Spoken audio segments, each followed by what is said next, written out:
السلام علیکم، آپ دیکھ رہے ہیں جوائنٹ سیشن. میں ہوں سید عائشہ ناز. آج کے میرے پینل میں جنرل ریٹائرڈ غلام مصطفیٰ صاحب شریک گفتگو ہوں گے، دفاعی امور کے ماہر ہیں. عدنان عادل صاحب سینئر تجزیہ کار ہیں. اس کے علاوہ لیگل امور اور دوسرے امور پر دسترس رکھنے والے نصیر الدین خان نیر صاحب بھی میرے پینل کا حصہ ہیں. اور سینئر تجزیہ کار رانا مبشر صاحب حسب معمول آج ہمارے ساتھ موجود ہوں گے. تو وہ بحث جو ایک عرصے سے چل رہی تھی، اپریل کے بعد سے اس بحث کا سلسلہ شروع ہوا، اور سبھی جانتے ہیں پریکٹس اینڈ پروسیجر ایکٹ ایک ایسا معاملہ جس کو نمٹانا سپریم کورٹ کے لیے، خصوصاً جو موجودہ چیف جسٹس صاحب ہیں، ان کے لیے بہت ضروری تھا.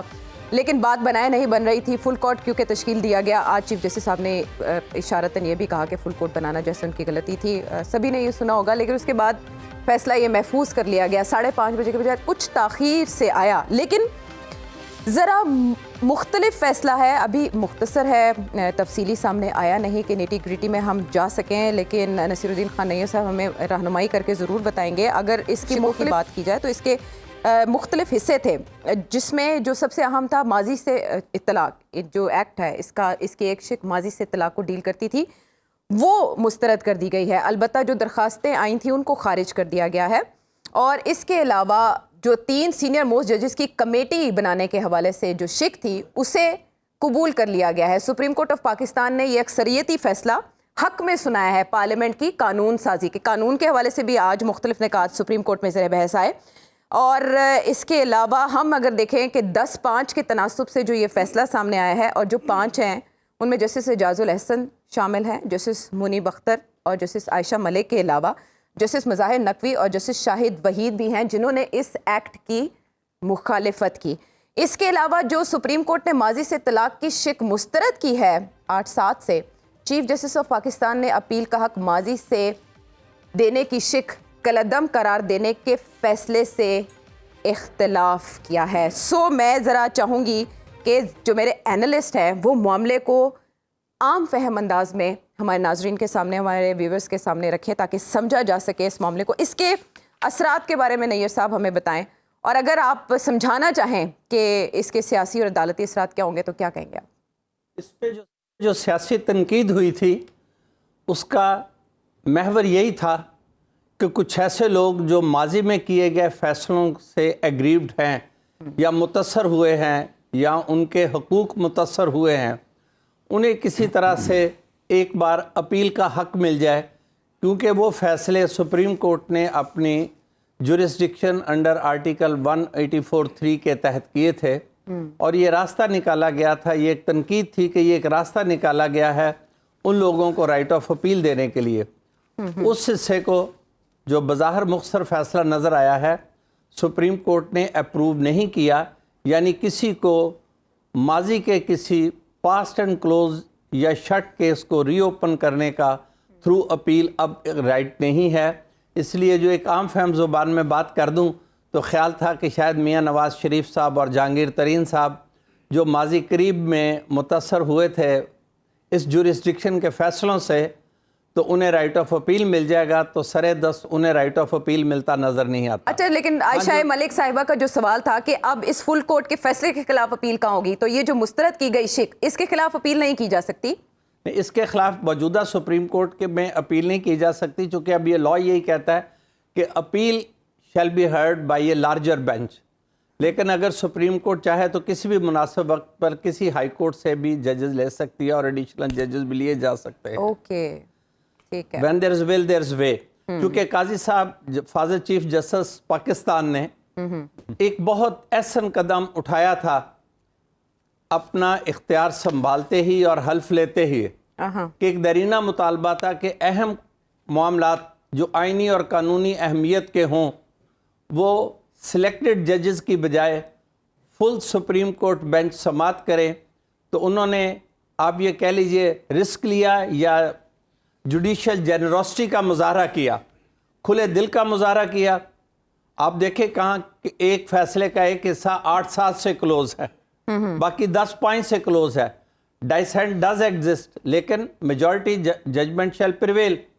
انہوں نے کسی کو یہ تنقید کا حق نہیں دیا کہ اپنے جیسے الفاظ چل رہے تھے ماضی میں تنقید کے لیے سپریم کورٹ سے احترام کے ساتھ، کہ ہم خیال ججز یا پسندیدہ ججز یا صرف وہی ججز.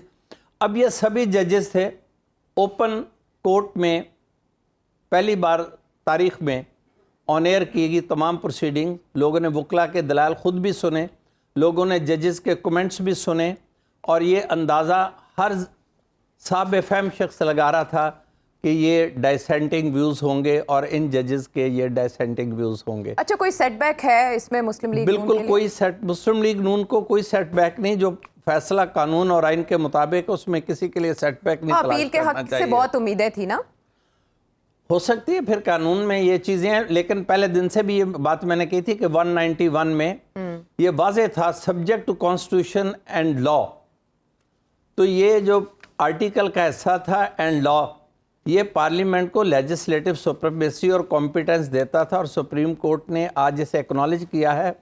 تفصیلی فیصلے میں اس کی وجوہات بھی آئیں گی، لیجسلیٹو کمپیٹنس اور use of word law in addition to constitution. لیکن جو عطر من اللہ صاحب نے سوال اٹھایا کہ ایک طرف آپ کے سپریم کورٹ کے رولز ہوں، دوسری طرف ایکٹ آف پارلیمنٹ آ جائے، اب دونوں جو ہیں وہ قانون کہلاتے ہیں، تو پھر دونوں میں سے بالا تر کون ہوگا؟ نہیں، اب جو کنورسیشن تھی وہ بے معنی ہو گئی ہے۔ اب final expression of the court detail judgment میں آئے گا، اور فی الحال یہی ججمنٹ ہے کہ اس ایکٹ کو کانسٹیٹیوشن کے مطابق قرار دے دیا گیا ہے، اس کے ایک جزوی حصے کو نکال کے۔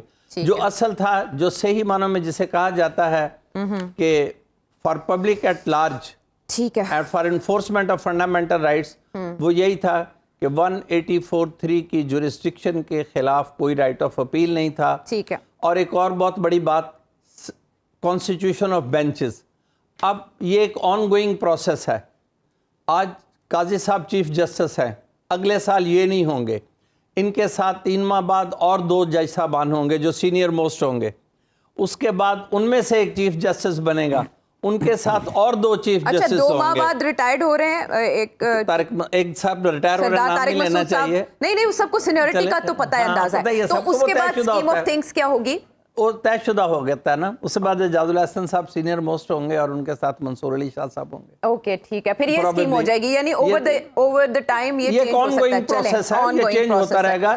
ایک سال اعجاز الحسن صاحب رہیں گے، ان کے ساتھ 2 اور ہوں گے، پھر نئے صاحب آئیں گے، ان کے ساتھ 2 اور ہوں گے، تو کلیکٹیو وزڈم ول پریویل۔ جنید صاحب، ون مین شو کی بڑی بات ہوئی اس یہ سپریم کورٹ نے لفظ استعمال کیا، ہاں جی، تو اور اس میں پھر فرد واحد کے اختیار کی بھی بات ہوئی، لیکن کیا یہ انپریسیڈنٹڈ نہیں ہے کہ سپریم کورٹ کا ایک چیف جسٹس ماضی سے بالکل ہٹ کے اپنا اختیار سرنڈر کر کے 3 کے سامنے رکھ رہا ہے؟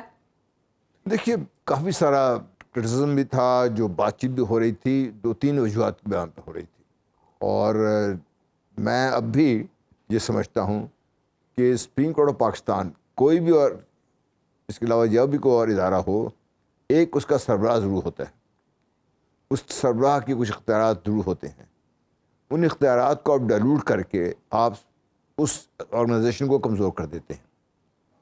جہاں پہ مشاورت کی ضرورت ہے ہونی چاہیے، لیکن مجھے جو اعتراض یہ رہا ہے، میں آج بھی اعتراض میرا قائم ہے اس پہ، کہ ہم جب فیصلوں پہ اعتراض کرتے ہیں تو ہم اپنی مرضی کے فیصلے چاہتے ہیں، ہمیں شخصیت سے شاید اتنا اختلاف نہیں ہے۔ پچھلے چیف جسٹس پہ جب ریٹائر ہو گئے ہیں، بہت کرٹیسزم یہی تھا ان کے اوپر، تو یہ کرٹیسزم اس دن نہیں تھا جس دن انہوں نے یہ فیصلہ کیا کہ جو ڈپٹی اسپیکر نے فیصلہ کیا اسمبلی میں ریزالو کرنے کا وغیرہ وغیرہ، وہ غلط ہے، اس وقت کرٹیسزم نہیں تھا۔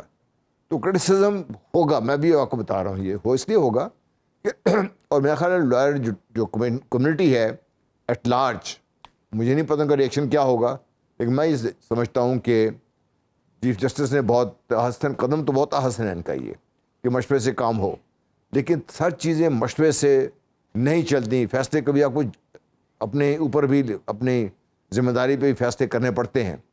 اس لحاظ سے میں سمجھتا ہوں کہ there's a positive side of it, there's a negative side of it, but at the end of the day اگر آپ قانون کی اور آئین کی حکمرانی کو یقینی بنا سکتے ہیں کسی بھی طریقے سے، چاہے وہ 1 آدمی بیٹھ کے کرے، 3 آدمی کریں، 10 آدمی کریں، میرے خیال ہے پاکستان کو اس کو ویلکم کرنا چاہیے، کیونکہ جو آئین کے ساتھ جو کھلواڑ کیا گیا ہے پچھلے چند سالوں سے میں کہہ رہا ہوں، وہ اس قدر آئین کی ہم نے حلیہ بگاڑ کے رکھ دیا ہے کہ جب تک اس کو اصلی شکل میں یا اس شکل میں جو پاکستان کی ضرورت ہے بحال نہیں ہوگا، اب دیکھیے مسائل آپ اٹھتے رہیں گے۔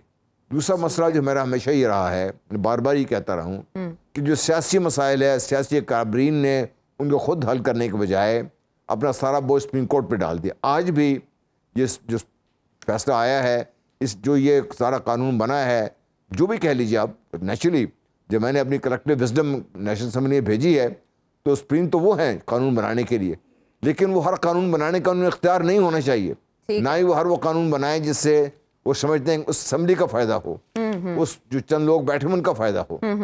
ایٹ لارج اگر آپ 24 کروڑ عوام کے لیے فائدے کی بات کرتے ہیں، بالکل صحیح ہے، 184 کہہ لیں 2 کہہ لیں، مجھے اس کے پتہ نہیں ہے، لیکن یہ سارا جھگڑا اس جو تھا یہ عوام کا ایسے کوئی تعلق نہیں تھا، جھگڑا یہ تھا کہ ہماری ضد بیٹھے گی یا دوسرے کی ضد بیٹھے گی۔ یہ جھگڑے سے ہمیں باہر نکلنے کی ضرورت تھی، آج کے فیصلے سے باہر نکل آئے ہیں، اللہ کرے اس فیصلے سے ہی پاکستان کی بہتری شروع ہو جائے۔ تو مجھے اس میں تو میں سمجھ رہا ہوں کہ ہم بھی سلام کرنا چاہیے تمام جوڈیشری کو بھی جنہوں نے اتنا بڑا اقدام کیا۔ ٹھیک ہے جنرل صاحب، آپ نے تو اسے خوش آئند قرار دے دیا، ہمارے لیے یہ بات بڑی خوش آئند ہے۔ رانا صاحب، آپ اسے آج کے ٹوٹل اگر کنکلوڈ کریں سماعت کو اور فیصلے کو، اسے آپ ری برتھ آف سپریم کورٹ کہیں گے یا پارلیمنٹ کی بالادستی پہ مہر سپریم کورٹ کی؟ بڑا اچھا ورڈ یوز کیا آپ نے کہ rebirth of supreme court.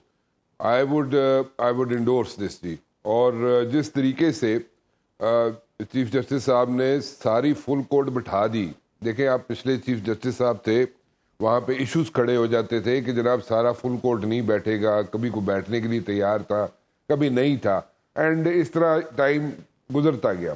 But جیسے ہی انہوں نے ٹیک اوور کیا، سارے فل کورٹ بٹھا دیا، فل کورٹ بٹھا کے انہوں نے فیصلہ دیا۔ I personally think we should appreciate this. اور جو انٹینشن تھی چیف جسٹس صاحب کی، اور جس طریقے سے فل کورٹ بٹھایا اور جس طریقے سے فیصلہ دیا، آئی پرسنلی تھنک ہمیں جتنی اس کی، اب تو فیصلہ آ گیا، اب کرٹیسائز تو ہر بندہ کر سکتا ہے اور بڑا آسان کام ہے کرٹیسائز کرنا، لیکن اگر ہم اس کو اپریشیٹ بھی کر دیں اور اچھے کاموں کو اپریشیٹ کریں تو I think there is nothing like it, and we should look positivity out of this decision جی۔ اور پازیٹیوٹی کی طرف اگر ہم جائیں اور پازیٹیوٹی کی طرف اس کو لیں، پازیٹیو لیں اس کو طریقے سے، تو آئی personally think hates off to chief justice Pakistan, اور جس طریقے سے انہوں نے یہ سارا کیا، اور فرسٹ ٹائم ان لائف، جیسے ہم پہلے بھی ریپیٹ کر چکے ہیں، نصیر الدین صاحب بھی کہہ چکے ہیں، ہم لوگ سب کہہ چکے ہیں اس چیز کو، لیکن میں ریپیٹ کرنا ضرور چاہوں گا کہ first time in the history آپ نے اس کی لائیو کوریج دیکھی، دو آن اے سیریس نوٹ، اور جیسے مرضی اس کو سمجھ لیں، ایز اے پروفیشنل اوپینین میری یہ تھی کہ تھوڑا ڈریگ ہو گیا، اور لوگوں کی یہ رائے تھی کہ instead of like giving live coverage, شروع میں تو پہلے دن تو پہلی دفعہ جب لائیو کوریج دکھائی گئی تو بڑا لوگوں نے پسند کیا، لیکن اس کے بعد تھوڑا سا ڈریگ ہونا شروع ہو گیا، لوگ ذرا تھوڑا سا تنگ آنے شروع ہو گئے، اور یہاں پہ ایک ایسا بھی آنی شروع ہو گئی، رائے دینی شروع کر دی کہ جناب آپ ایک یوٹیوب چینل بنا لیں سپریم کورٹ والے، اور جہاں پہ لائیو ٹرانسمیشن چلتی رہے، جس نے دیکھنا ہے دیکھ لے، جس نے نہیں دیکھنا نہ دیکھے، which is also right, but then again وہ تو ایک سجیشن ہے، but I will take it in a positive way, and once again hats off to chief justice Pakistan. تو جو باقی کیسز کا مستقبل ہے رانا صاحب، وہ بھی اب سوال اٹھے گا، جو ماضی قریب میں فیصلے ہوئے ان کا مستقبل کیا ہے، لیکن آپ عدنان عادل صاحب کیا سمجھتے ہیں، چیف جسٹس آف پاکستان اپنے پہلے امتحان میں پاس ہو گئے؟ دیکھیں مجھے تو نہیں پتا وہ پاس ہوئے فیل، وہ چیف جسٹس آف پاکستان ہے، میں ایک معمولی سا صحافی ہوں، لیکن مجھے یہ لگتا ہے کہ پارلیمان کی مداخلت کا سپریم کورٹ کے اندرونی معاملات میں پھاٹک کھول دیا گیا ہے، اور آئندہ برسوں میں اور بھی پارلیمان اس قسم کے لیجسلیشن کرے گی جس سے مسائل پیدا ہو سکتے ہیں، اور یہ فیصلہ چونکہ فل کورٹ کا ہے، 15 ججوں کا ہے، اس کا اپیل میں نہیں جا سکتے نا، مطلب اس کا نہیں، ویسے تو اگر یہ 2 جج اور کمی ہے ابھی سپریم کورٹ میں، 2 سیٹیں خالی ہیں، 17 جج ہو جائیں، لیکن مسئلہ یہ ہے کہ 15 ججوں کا فیصلہ ایک محکم فیصلہ ہے۔ وہ تو عائشہ ملک صاحبہ جو وہ جسٹس ہیں، وہ بھی کہتی رہیں کہ اس کی اپیل کہاں جائے گی، اگر آپ اپیل کا حق دے رہے ہیں تو اس کی اپیل کہاں جائے گی۔ لیکن بنیادی بات یہ ہے کہ پارلیمان جو ہے، اگر اس طرح کے چھوٹے چھوٹے کہ 3 آدمی فیصلہ کریں یا 5 جج فیصلہ کریں، اس قسم کے، وہ یہ کہہ سکتے تھے کہ ہم اس کو پارلیمان کی ایک قرارداد کا احترام کرتے ہیں، لیکن ہم خود سے یہ چیزیں کر لیں گے، لیکن انہوں نے اس کو ایکٹ کو جائز قرار دے دیا، تو میرا خیال ہے ایک راستہ کھل گیا ہے۔ لیکن نہیں، آپ نہیں سمجھتے کہ جب 3 لوگ بیٹھ کر فیصلہ کرے ہوں گے، اگر آپ ثاقب نثار صاحب کا ایک فیصلہ دیکھیں 2016 میں انہوں نے شاید دیا تھا جس میں انہوں نے فیڈرل گورنمنٹ کی تعریف یہ کی تھی کہ صرف وزیر اعظم اکیلے فیصلے نہیں کر سکتے. مصطفیٰ ایپیکس کیس اس میں انہوں نے کہا کیبنٹ کی مشاورت ضروری ہے. اگر آپ آرمی چیف کو بھی دیکھیں تو کور کمانڈرز کانفرنس ہوتی ہے جس میں مشاورت ہوتی ہے, قومی سلامتی کمیٹی ہے جس میں سارے مل کے بیٹھتے ہیں اور قومی سلامتی سے متعلق امور طے ہوتے ہیں. یہ 3 ججز کو بٹھانے کا آپ کے خیال میں یہ ریفارمز کا آغاز نہیں ہے سپریم کورٹ میں؟ یہ وہ خود سے بھی کر سکتے تھے نا. پارلیمنٹ ہے اس کو اختیار دے دیا کہ وہ سپریم کورٹ کی انٹرنل ورکنگ کو ڈٹرمن کرے. میرے خیال میں اس سے ایک رستہ کھل گیا. لیکن پارلیمنٹ کو تمام اداروں کی ماں نہیں کہا جاتا. جی تمام اداروں کی ماں نہیں ہے, وہ برابر ہیں. ہمارے ہاں ریٹن کانسٹیٹیوشن سب کی ماں ہے, یہاں پہ آئین میں ادارہ کسی کی ماں نہیں ہے. اسی پہ بحث ہوئی نا آرٹیکل 191 سبھی آپس میں بہن بھائی ہیں, یہاں پہ کوئی ماں بیٹا نہیں ہے. تو ماں تو کانسٹیٹیوشن ہے لکھا ہوا.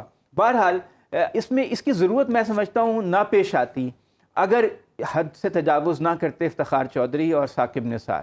انہوں نے اتنی زیادہ از خود نوٹس لے کر اور اتنے چھوٹے چھوٹے معاملات پہ کہ ایک ایکٹریس جو ہے وہ شراب لے کے جا رہی ہے, اس پہ الزام ہے, اس پہ بھی از خود نوٹس مشروب مغربی کہہ دیتے ہیں آپ. جی تو اس پہ الزام تھا. تو مطلب یہ کہ میں چاہتا مشروب مشرق کو بدنام کروں تو مغرب اچھا لیکن مشرق کو بدنام نہ کرتے. مشروب مغرب بعد میں بری ہو گئی. کہ چھوٹے چھوٹے معاملات پہ اتنے زیادہ از خود نوٹس لیے گئے جی. اور جب پیپلز پارٹی کی حکومت تھی تو صبح کو 9-10 بجے سے وہ ٹکر چلنا شروع ہو جاتے تھے چیف جسٹس کے بیانات کے. اور ایک پوری صحافیوں میں لابی بن گئی ہے جو ججوں کی پروموشن میں لگ جاتی ہے اور وہ ٹکر چلانا شروع کر دیتی ہے صبح سے دوپہر. وہ ذاتی پروجیکشن تو ظاہر ہے جو یہ ایک جذبہ پیدا اس سے خرابی پیدا ہوئی اور سب لوگ یہ مطالبہ کر رہے تھے کہ از خود نوٹس کا جو اختیار ہے اس پہ کوئی قدغن لگنی چاہیے, کوئی روک لگنی چاہیے. اب وہ کسی حد تک لگ گئی ہے کہ اب وہ 3 ججز جو ہیں وہ فیصلہ کریں گے کہ از خود نوٹس لینا ہے یا نہیں لینا. عدنان عادل صاحب نے کہا یہ اچھا کام ہوا, یہ نہیں ہے نا, آپ نے ماضی کی خرابی کو بیان کیا اور اس کے بعد آپ نے کہا یہ 3 کی نوبت اس لیے آئی. تو مجھے لگتا ہے کہ یہ بنیادی طور پہ غلط ہے کہ پارلیمنٹ جو ہے وہ سپریم کورٹ کے معاملات میں دخل دے. اس سے بعد میں کوئی بدنیتی کے مبنی قانون بنیں گے. اب 20-30-32 لوگوں نے بیٹھ کے قانون بنا دیا, کورم بھی پورا نہیں ہوتا, آپ قانون بنا دیتے ہیں, پھر کہتے ہیں جی کہ سپریم کورٹ اس طرح کرے اس طرح کرے. یہ بنیادی مجھے خلاف ہے نقائص کم ہے. جی جنرل صاحب دیکھیے آپ بات کر رہی تھی نا جو کیبنٹ کے بارے میں بات کی تھی, وہ انتظامی فیصلے ہیں ان کا اور جو جوڈیشل پروسیس ہے اس کا بہت فرق ہے اس میں. سملرلی جو آرمی کے جو فیصلے بنتے ہیں جہاں پہ سیکیورٹی سے کور کمانڈرز بیٹھتے ہیں وہ سیکورٹی کے معاملات ہیں, وہاں کا اور ان کا سپریم کورٹ کا آپس میں کمپیریزن بنتا نہیں ہے. اچھا میں نے بھی اس لیے جو کہا تھا نا کہ بھئی کسی نہ کسی کو لیڈ کرنا پڑتا ہے ہر ادارے میں, اور یہاں پہ سپریم کورٹ ہونا چاہیے. میں عادل صاحب کی بات سے بالکل اتفاق کرتا ہوں کہ ہماری ہماری اسمبلی ہے اور جو میں ماضی سے دیکھتا آیا ہوں, جو قانون سازیاں ہوئی ہیں ان قوانین کو اکٹھا کر کے اگر آپ رکھ لیں سامنے, حیران کن ہے کہ ان میں سے کوئی ایک قانون بھی پاکستان کے عوام کی بہتری کے لیے نہیں بنا, کم از کم ماضی قریب میں جو میں دیکھا ہوں. اس میں یہ پچھلے جو اسمبلی جو ہماری گئی ہے انہوں نے میرا خیال ہے 10-20 بندوں نے بیٹھ کے قانون بنایا. قانون بندہ کیسے ہے؟ ایک آدمی فیصلہ کرتا ہے یہ ہوگا جی, ویسے ہی ہوتا ہے سارا کچھ بن کے. بہت ساری ایسی چیزیں ہیں کہ میں سمجھتا ہوں کہ قاضی صاحب کو اپریشیٹ کرتے ہیں ہم سارے, ہمارے بہت ماشاءاللہ بڑا زبردست کام کر رہے ہیں ان کا, لیکن ان کو جو معروضی حالات ہیں نا پاکستان کے اور جنرلی بھی یہ دیکھ لی اس میں, ان سے الیدر ہے کہ آپ صرف آئیڈیلزم پہ فیصلے نہیں کر سکتے اس میں. ٹھیک ہے آپ یہ بات کہہ رہے ہیں کہ ہر فیصلے کی اور ہر معاملے کی نوعیت الگ ہے, لیکن جو ریاستی معاملات ہیں مربوط ہوتے ہیں اور ابھی بھی جو ہم سچویشن چلتی دیکھ رہے ہیں اس میں چیزیں آپس میں انٹر لنکڈ ہیں. ان کو کیسے الگ الگ یا کشید کیا جا سکتا ہے, اس معاملے کے اوپر ہم بات کو آگے بڑھائیں گے بریک کے بعد. آگے ویلکم بیک ٹو دی شو. جزیات بہت سی ہیں اس فیصلے کی اور تفصیلی فیصلہ آنے کے بعد ہی اس کے ٹیکنیکل پوائنٹس پہ بات کی جا سکتی ہے, لیکن واٹس نیکسٹ؟ نیئر صاحب ذرا رہنمائی کیجیے. ابھی ملٹری کورٹس کا کیس ہے, پھر 90 روز میں انتخابات کا ہے, پھر نیب ترامیم کا جو فیصلہ آیا. مجھے آپ سے یہ جاننا ہے کہ 90 روز میں انتخابات کا کیس آپ کے خیال میں اب نیکسٹ کیس ٹیک اپ کیا ہو سکتا ہے, اور اس میں اگر 90 دن میں انتخابات کا معاملہ تو فل کورٹ بن سکتا ہے اس پہ؟ نہیں, اب یہ پرائورٹائز تو 3 سینئر موسٹ ججز ہی کریں گے. ویسے آپ نے تھوڑی دیر پہلے کہا تھا کہ سچویشن کے مطابق لوگ ایڈجسٹ کرتے ہیں. سچویشن کے مطابق کون سا کیس اہم ہے؟ آئین کے مطابق تو سب سے زیادہ اہم کیس ملک میں انتخابات کا ہے, چونکہ ایک تضاد پایا جاتا ہے کہ کیا اسمبلی کی ڈیزولیوشن کی ڈیٹ کے فوری بعد 90 روز کی میعاد نے شروع ہونا ہے آئین کے مطابق، یا ڈیلیمیٹیشن پروسیس کو پہلے کمپلیٹ ہونا ہے اور اس کے بعد الیکشن کمیشن نے الیکشن اسکیڈول دینا ہے۔ اور ایک اور بات پر بھی تضاد ہے کہ الیکشن کی ڈیٹ پریزیڈنٹ نے دینی ہے یا چیف الیکشن کمیشنر کا انڈیپینڈنٹ اختیار ہے۔ میری رائے نہیں، میری ریکویسٹ ہے کہ سپریم کورٹ جس قدر تیزی کے ساتھ انہوں نے یہ مقدمہ نپٹایا ہے، اس سے زیادہ تیزی کے ساتھ ملک میں انتخابات کے بارے میں جو تضاد یا کنفیوژن پایا جاتا ہے اس بات کو بھی نپٹائیں اور ایک ڈائریکٹری آرڈر پاس کریں، جس مرضی تشریح کو ترجیح دیں، چونکہ ایک میعاد تو اب گزر چکی ہے۔ ڈیزولیوشن کی ڈیٹ سے اگر لیں تو 90 یوم کا عرصہ، اب الیکشن پروگرام دیا بھی جائے تو اس میں نہیں آئے گا۔ ایک ٹینٹیٹیو ڈیٹ دی ہے الیکشن کمیشن آف پاکستان نے، ایک تاریخ تجویز کی تھی پریزیڈنٹ آف پاکستان نے، ابھی تک نتھنگ از اسپیسیفک۔ ان دو آئینی عہدوں کے حامل افراد نے کچھ بھی اسپیسیفک یا سرٹن نہیں کہا۔ الیکشن کمیشن نے صرف اس حد تک کلیئرٹی دی ہے کہ یہ election program delimitation process complete ہونے کے بعد جاری کیا جائے گا۔ عدالت عظمیٰ میں یہ سوال موجود ہے اور انہیں اس ایشو کی طرف فوراً توجہ دینی چاہیے اور اس ایشو کو ایڈریس کرنا چاہیے۔ باقی تمام معاملات بنیادی اہمیت کے حامل ہیں یا نہیں ہیں، یا انفورسمنٹ آف فنڈامنٹل رائٹس ہے یا نہیں ہے، یا پبلک ایٹ لارج کا انٹرسٹ ہے یا نہیں ہے، کم از کم انتخابات کے معاملے میں فنڈامنٹل رائٹس اور پبلک ایٹ لارج اور آئین کی بنیادی حیثیت، ملک کا جمہوری کریکٹر، کہ لوگوں کی حکومت ہو، لوگوں کی حکومت ہو اور انتخابات کس طریقہ کار کے تحت ہونا ہے، کس نے تاریخ دینی ہے، اور ضرور کوئی مجبوریاں ہوں، یوں ہی کوئی بے وفا نہیں ہوتا۔ عدنان صاحب کا کوشچن لے لینے ایک ماضی سے کہتے ہیں کہ طلاق نہیں ہوگا اس کا، ان کا فیصلہ ہے، تو کیا یہ جو نیب کیسز کا فیصلہ ہے یہ تو حکم امتناع سے لے کر اب تک کے دوران آیا نا، سٹے آرڈر سے لے کر اب تک، اب کیا ہوگا پھر اس کا کیا مستقبل ہے؟ نہیں تو ویسے بھی اس میں تو 30 ڈیز کا شاید ٹائم پڑا ہوگا۔ اچھا اوکے ٹھیک ہے، یعنی کہ اس کے خلاف، اور وہ آڈیو لیکس کیس اس پہ جو فیصلہ آیا تھا اس کا کیا فیوچر؟ اس کا ہوگا یہ 30 ڈیز میں، لیکن اگر مؤثر بے ماضی انہوں نے پروسپیکٹیولی رکھتے ہیں تو تفصیلی فیصلے میں یہ چیز واضح ہوگی۔ یہاں پہ میرا اعتراض ہے کہ یہ پینڈنسی کے دوران جو سٹے آرڈر کے دوران، انجنکٹیو آرڈر کے دوران جو فیصلے آئے ہیں، کیا انہیں الاؤنس دیا جاتا ہے What about Supreme Court orders, review of orders and judgments act، وہ اس کا کیا مستقبل ہے؟ نہیں وہ بھی بحال ہو جائے گا؟ نہیں وہ بہت پہلے ختم ہو چکا، وہ ختم، اس کو ہم نہیں، وہ سے تو غالباً وہ خود بھی چھوڑ گئے تھے لانے والے بھی، یہ سبسٹیٹیوٹ کے طور پہ یہ لا لایا گیا، اپیل اگر اس میں آ چکی ہے، یہ اس کے سبسٹیٹیوٹ کے طور پر یہ لایا گیا تھا، اسے ریپیل نہیں کیا تھا پارلیمنٹ نے، لیکن ایک متبادل راستہ دیا تھا۔ چلیں ٹھیک ہے، وہ اس میں چیف جسٹس نے بھی کہا نا کہ ہو سکتا ہے پھر اس کے بعد قانون کے بعد ہمیں مزید رولز بنانے پڑیں۔ ایک گلی اب بھی بند ہے، وہ کون سی؟ اس میں نو انٹری۔ وہ کون سی؟ ریٹروسپیکٹیوٹی۔ ہاں، وہ اس گلی میں اب اس پہ وہی کوشچن اٹھتا ہے نا کہ اگر اس پوائنٹ پہ اگر کہیں اپیل کرنی ہے تو وہ عائشہ ملک صاحبہ کا سوال اپنی جگہ برقرار ہے۔ جنرل صاحب کیا کہہ رہے ہیں آپ؟ میں کہہ رہا تھا یہ جو آڈیو ٹیپس وغیرہ کی بات چل رہی تھی نا، اس کے جو سوال فریم کیے گئے تھے محترم ججز صاحبان کی طرف سے، جو بیسک سوال تھا وہ فریم نہیں ہوا تھا، یہ شاید وہ اٹھنا چاہیے کہ یہ کس کی اجازت سے کس نے ٹیپ کیا۔ سپریم کورٹ کے اپنے آرڈرز ہیں، ساری دنیا میں یہ قوانین ہے، یہ کس نے ٹیپ کیے، کیوں کیے، کس کی اجازت سے ہوئے، اس کا اگر لیگل ہے اویسلی پھر تو ان کو سزا ملنی چاہیے۔ اگر لیگل نہیں ہوا یہ سارا کم تو بیسک کام اگر انلیگل ہے تو پھر اس کے بعد ان کے سننے کی تو پھر ضرورت ہونی نہیں چاہیے۔ آصف سعید کھوسہ صاحب نے تو اس میں رولز بھی بنا دیے تھے، لیکن اب دیکھنا یہ کہ اگر یہ کیس دوبارہ اوپن ہوتا ہے تو اس کا کیا بنے گا؟ ہونا چاہیے، اوپن ہونا چاہیے۔ ہاں ٹھیک ہے، ابھی جنرل صاحب اس میں پھر اب آپ دیکھ لیں کہ ایک طرف اس کیس کا فیصلہ آتا ہے، دوسری طرف نواز شریف صاحب چل پڑتے ہیں، روانہ ہو چکے ہیں وہ، اور ان کی ظاہر ہے اگلی منزل یو اے ای، سعودی عربیہ، اس کے بعد پاکستانی ہے، تو آپ کے خیال میں ان کی واپسی پہ جو رکاوٹیں ہیں وہ تمام ختم ہو چکی ہیں یا ابھی بھی جیل جانے کا امکان باقی ہے ان کے لیے؟ اگر جیل نہیں جائیں گے تو پھر تو سارا آئین اور قانون کو ایک طرف رکھ دیں پھر آپس میں، ان کے اپنے اسی ملک کا آئین ہے، قانون ہے جس کے تحت سب کچھ ہو رہا ہے۔ یہ بھی سوال تو اٹھنا چاہیے نا کہ وہ جو گئے تھے کیوں گئے تھے، کس نے بھیجے تھے، اس کو جو سوال اٹھے تھے کہ کون گارنٹی دے گا اس کی زندگی کی. جنرل صاحب آپ ایسے سوال کر رہے ہیں جن کے جواب آپ ہی کے پاس ہیں. میرے پاس نہیں ہے بھائی, میں معذر جو بھی ہے یہ سوال تو سارے اٹھنے چاہیے نا. پاکستان ہے بھیا, پاکستان کو آگے لے کے چلنا ہے آپ نے, تو پھر پاکستان کو اگر آگے لے کے چلنا ہے تو پھر یہ سچ قسم سوال تو اٹھنے چاہیے. ان کا کوئی جواب ڈھونڈیے, ان کا کوئی حل ڈھونڈیے اس کے لیے. مسئلہ یہ نہیں ہے کہ بھی آپ یہ کر دیں ابھی ہم نے میاں صاحب آ رہے ہیں, آ جائیں گے, کب آ جائیں گے, تشریف لے آئیں جی, ان کا ملک ہے, 3 دفعہ وزیر اعظم رہ چکے ہیں, اپنی مرضی سے اگر گئے ہیں, اپنی مرضی سے وہاں بیٹھے ہیں, اور جو انہوں نے میڈیکل رپورٹ جمع کرانی تھی وہ بھی نہیں کرائیں, کسی نے پوچھا ہی نہیں ان کو, اور ابھی کوئی نہیں پوچھے, اگر وہ آئیں گے سیدھے اپنے گھر چلے جائیں گے, پھر تو ہمارے آئین میں قانون میں کوئی سقم ہے نا کہیں سے. ساگدار صاحب سے آپ کی رائے مل رہی ہے جنرل صاحب کہ یہ جی میری رائے مل رہی ہے, لیکن جو ڈار صاحب نے بات کی نا اس سے پہلے تو حدیبیہ کیس کی بھی ٹروتھ اینڈ ریکنسلیشن ہونی چاہیے نا کہیں سے. وہ بات وہ کر رہے ہیں جس کے بارے میں وہ سمجھتے ہیں کہ اس جگہ کیچڑ اٹھالا جا سکتا ہے جس کی ضرورت نہیں ہے اس وقت. پہلے بھی انہوں نے باتیں کی تھی ایسی, اس کے بعد پیچھے ہٹ گئے تھے.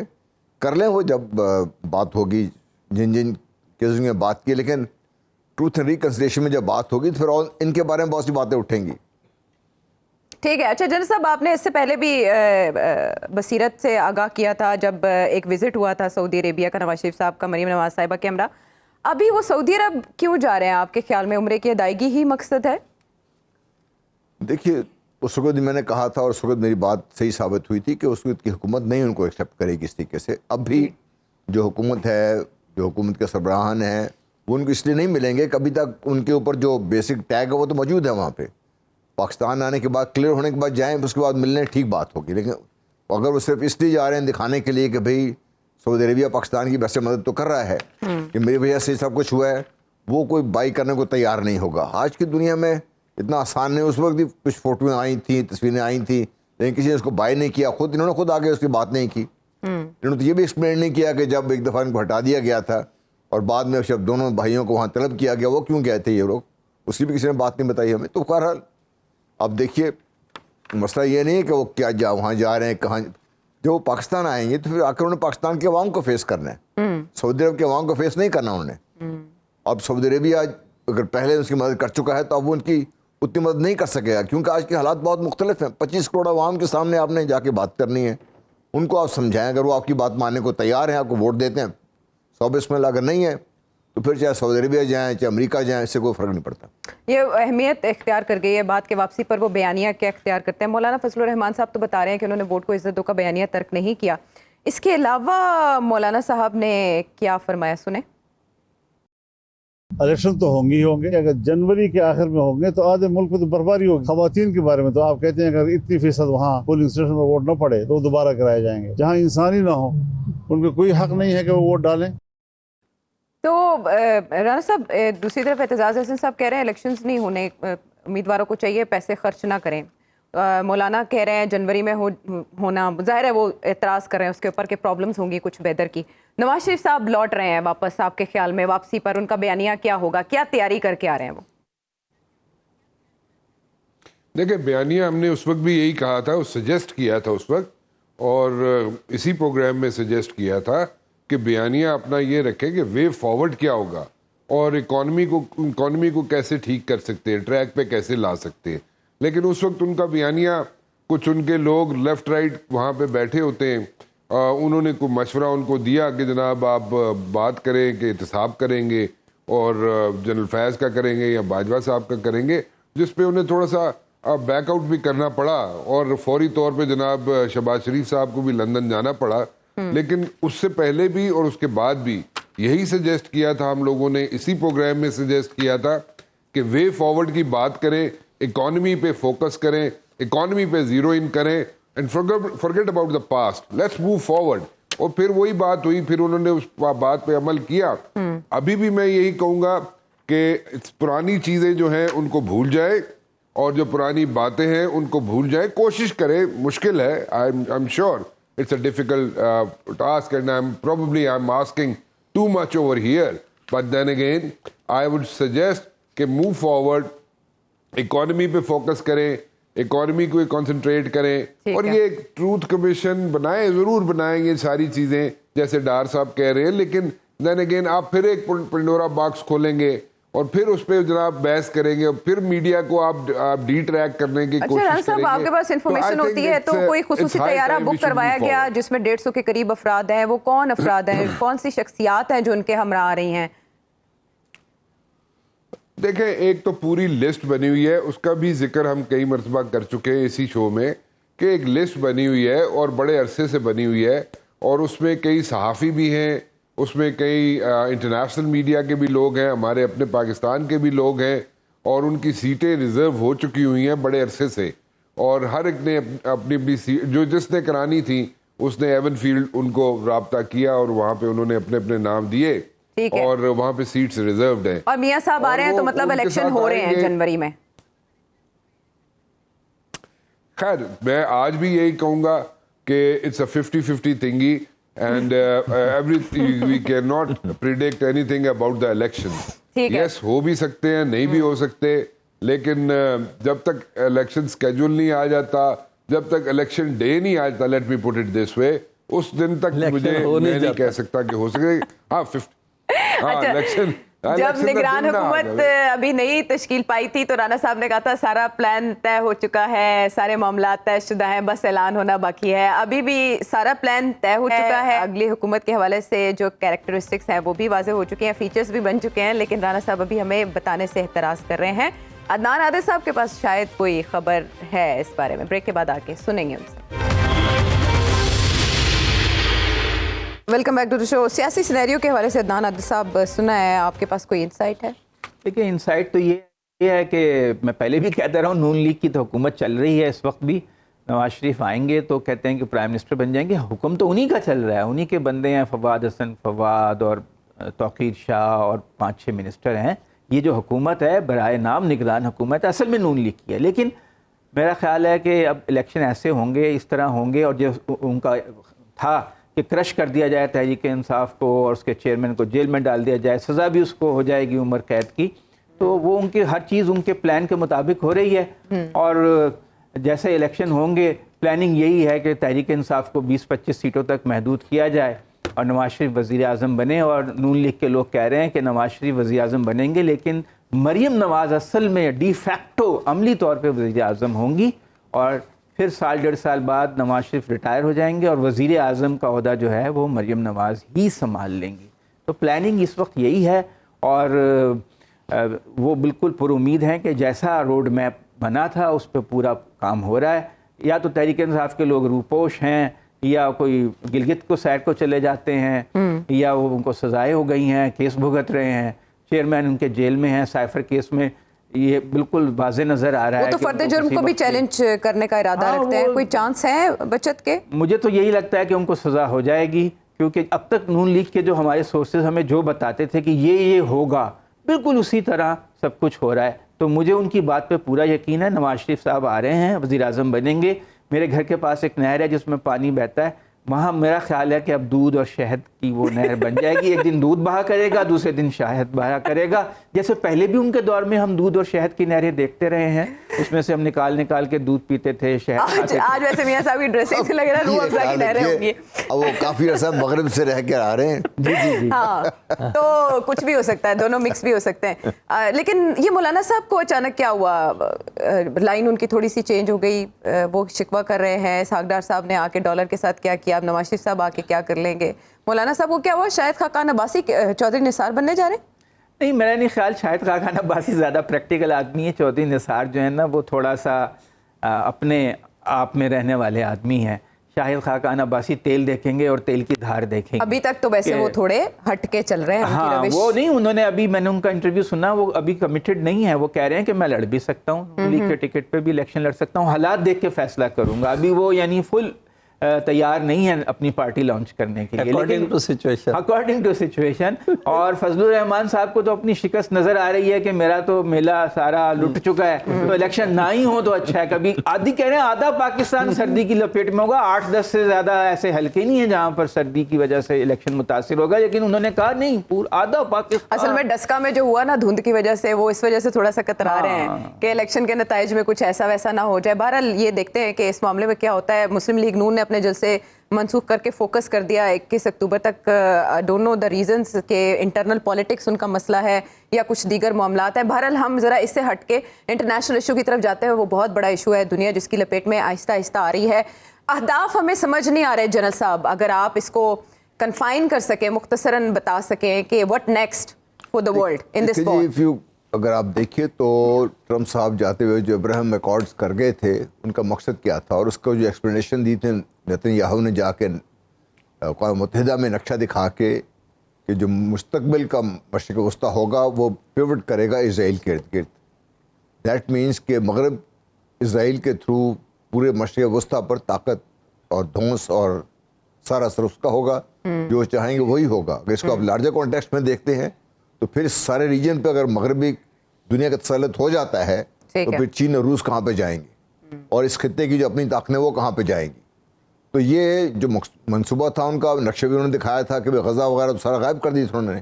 ٹھیک ہے, لارجر کانٹیکسٹ ایک یہ ان کے مسئلہ ہے. دوسرا بڑا مسئلہ ان کا یہ بنا ہوا ہے کہ ایک طرف یوکرین میں پھنسے ہوئے ہیں, دوسرے کو پتا ہے کہ سیریا میں لٹکے جو لٹاکیا ان کی جو پورٹ ہے, رشیا کی بہت اسٹرانگ پریزنس ہے وہاں پہ, اور رشیا پہلے بھی اس میں ایکشن میں نظر آیا ہے, اب پھر ایکشن میں نظر آ سکتا ہے. سعودی عربیہ کو بات سمجھ آ گئی ہے کہ اگر سیریا کے معاملات پہ بگاڑ ہوا تو نقصان ان کا ہوگا. آئیسس موجود ہے وہاں پر اور وہ کسی وقت کچھ بھی کر سکتی ہے, اور جتنا ان کو دبائیں گے اتنا آئیسس کو اوپر بٹھایا جائے گا. اس کے ساتھ اگر وہ حزب اللہ سے جیسے پہلے ایک دفعہ بہت بڑی مار کھا چکے ہیں, اگر اس طرف جائیں گے اور پھر نقصان ہوگا. تو اسرائیل بھی اور اس کی مغربی جو بیکرز ہیں وہ سب اس وقت پھنسے ہوئے ہیں اس وقت ایکچولی. ٹھیک ہے. ہاں, کل رات کو بھی ان کے جو پہنچے ہیں کمانڈوز اور اسپیشل فورسز کے لوگ پہنچے امریکہ کے, کہ کیسے ان کو ہم جو ہوسٹیجز ہیں ریسکیو کروائیں گے.